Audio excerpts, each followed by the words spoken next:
I just wanted to do a Dotloop recording, giving y'all tips and what y'all should be doing in your loops. So create a video for y'all right here. I'm gonna explain a few things and tell you some good practices to do. So up here you can click what type you want it to be. If you want to, you don't have to. You can keep everybody updated or even yourself updated on what status your contract's at. So for this, what I've seen in a few loops for people is like y'all will have multiple documents, but it's meant for like one person in like different folders. And we just need to stop doing it. So like for a seller, say they got 3 offers. So all the documents for Sean should be in that one folder, and then so forth and so on for the other people. So a good example is this. And sometimes what I'll see is like you say um you want to add some for Sean's folder. Remember to hover over where their name is or where you rename it, because you can rename it if you don't know by clicking that, and click add document here where their name is, instead of maybe adding another folder and then maybe adding another document to the template, which I see sometimes.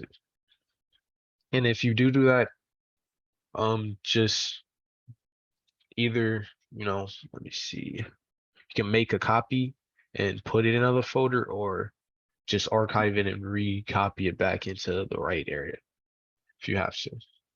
So, and same with buyers. So if you buy one buyer, just put it in there and don't have like the folder names as like property addresses.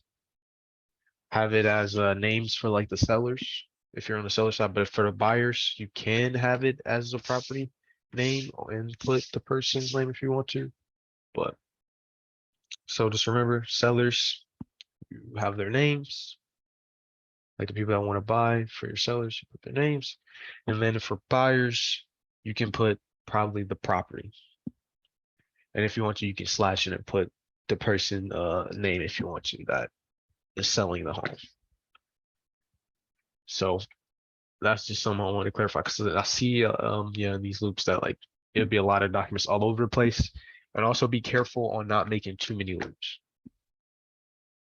Just make like one loop. So if you have, let's say, a buyer, then make that loop your buyer's name, and then you can probably come in and like edit it, like the top, like the name of the document, just by clicking it, and then you can change it just like that. You come in, change it, and you can just put it, make it their name slash the property address for the buyer, or you can just put it as the property address fully, like that they're under contract with after they get it. So that's up to y'all. So, and then for seller, you can do the same, put the name or the property, but just make sure you're not making multiple loops. Because if you make multiple loops, then we're gonna have to archive some of them, and then some of the loops you'll have two separate documents going on in them.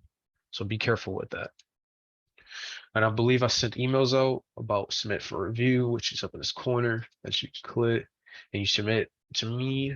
Now, submit for review, you will want to submit for review maybe like um towards, like you can do it for the beginning. Definitely if you're fresh starting, just to see if you have the right documents in here.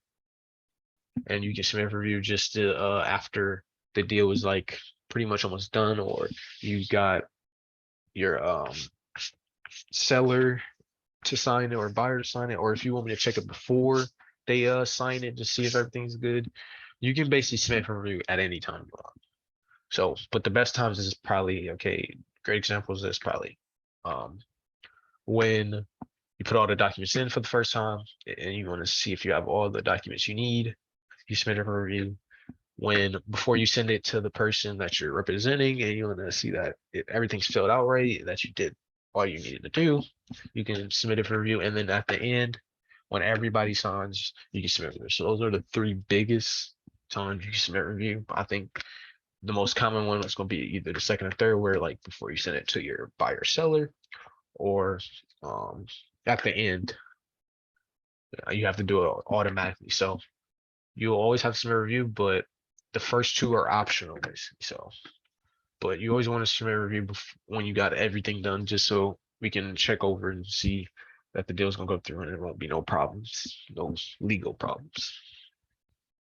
Then down here, another thing, just make sure everybody knows you can add people. All you need is their name and their email, and you can pick what role.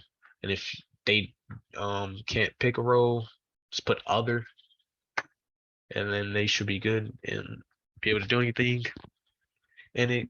So remember, this is how y'all will, if y'all is want to do it digitally, you'll have to add people to the loop and share it and send it with them. And I think that is pretty much it for Dotloop and knowing how to do stuff. I could probably, let me see, let me think. Only other thing I think of that I can review is maybe like add-in documents and go into your templates. So you have, I think how many we have? We have 4 for seller and I think 5 for buyer. And you just read to see what type it is. Now, while in here, always remember to have the required ones in. You might not need the optional ones, but just remember to always import the required ones. And I think, yeah, that's pretty much it for Dotloop. Pretty simple. Just wanted to tell y'all a little bit or some things just so it can help y'all clean up because I've been seeing some loops with like 2 or 3 different loops of the same property or for the same person. And I've seen where it's like even documents all over the place in different folders when it's only meant for one person. So we just got to clean up on those and we're pretty much good.